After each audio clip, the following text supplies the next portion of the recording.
Bugün iki önemli görüşme gerçekleştirdik. Hem yeni İçişleri Bakanı Sayın Mustafa Çiftçi'yi hem de yeni Adalet Bakanı Sayın Akın Gürley'i makamlarında ziyaret ettik.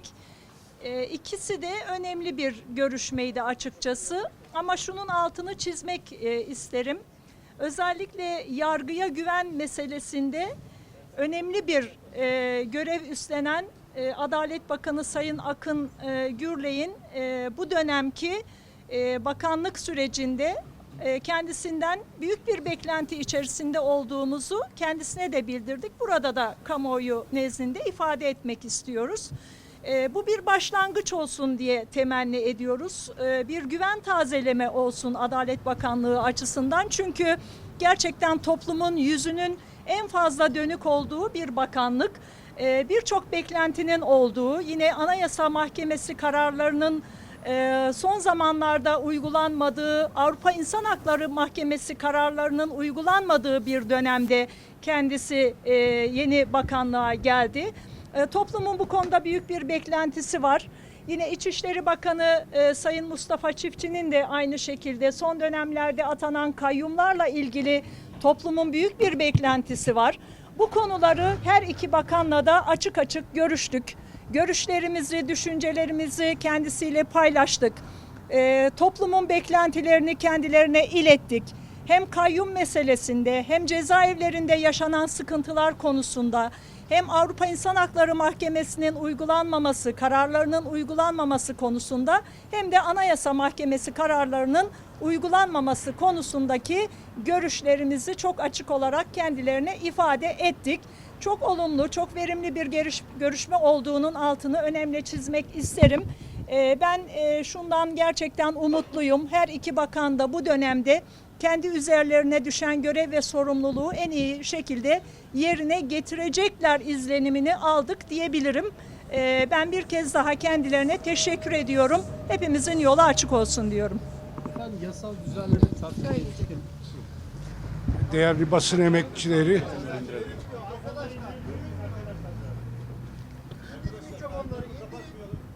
evet değerli basın emekçileri, ben de sizlere teşekkür ediyorum. İki önemli bakanlık ve kendileriyle yaptığımız iki önemli görüşme. Yeni göreve başladılar. Daha önce İçişleri Bakanlığı'yla ve Adalet Bakanlığı'yla süreç çerçevesinde görüşmeler yapıyorduk. İstişareler yürütüyorduk. Şimdi kendilerine hem hayırlı olsun demek için bu ziyaretleri gerçekleştirdik hem de süreçle ilgili ve toplumdaki hukuk devleti, adalet, demokrasi konusunda mevcut beklentileri aktardık.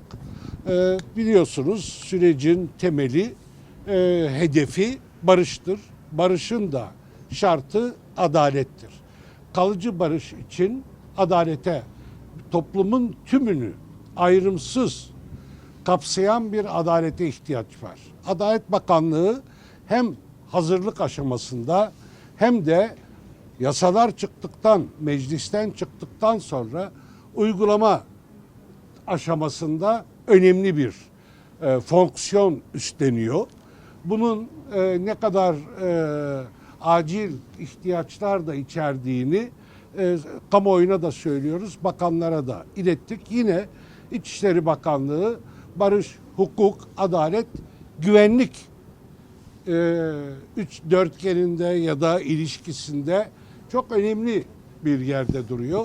Adalet Bakanlığı ve İçişleri Bakanlığı'nın süreçle ilgili sorumlulukları, görevleri ve işlevleri elbette kamuoyu tarafından dikkatle izleniyor, izlenecek.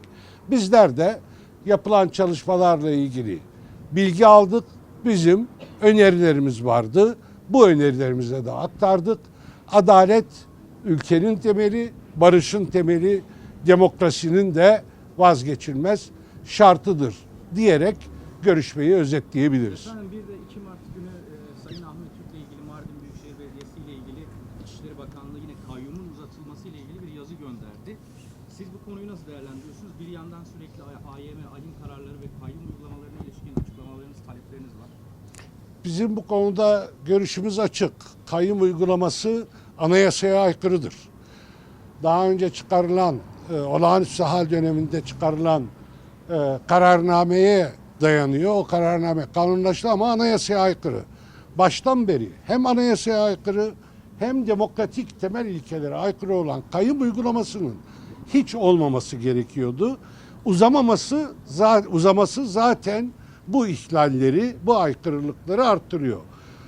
Umuyoruz ve bekliyoruz ki en kısa zamanda bu yanlış düzeltilir, bu hukuksuzluk giderilir. Efendim, en çok merak Yasayla ilgili de arkadaşlar bayramdan sonra Adalet Komisyonu'na gitmesi bekleniyor. Bu konuda biz de görüşlerimizi bir an önce bu meselenin tamamlanması için yasanın Adalet Komisyonu'na gitmesi konusundaki görüşümüzü ilettik. Onlar da bu yönlü bir hazırlık içerisinde olduklarını zaten ifade ettiler. Büyük bir ihtimal bayram sonrası hemen Adalet Komisyonu'nda yasa görüşmeleri başlayacak.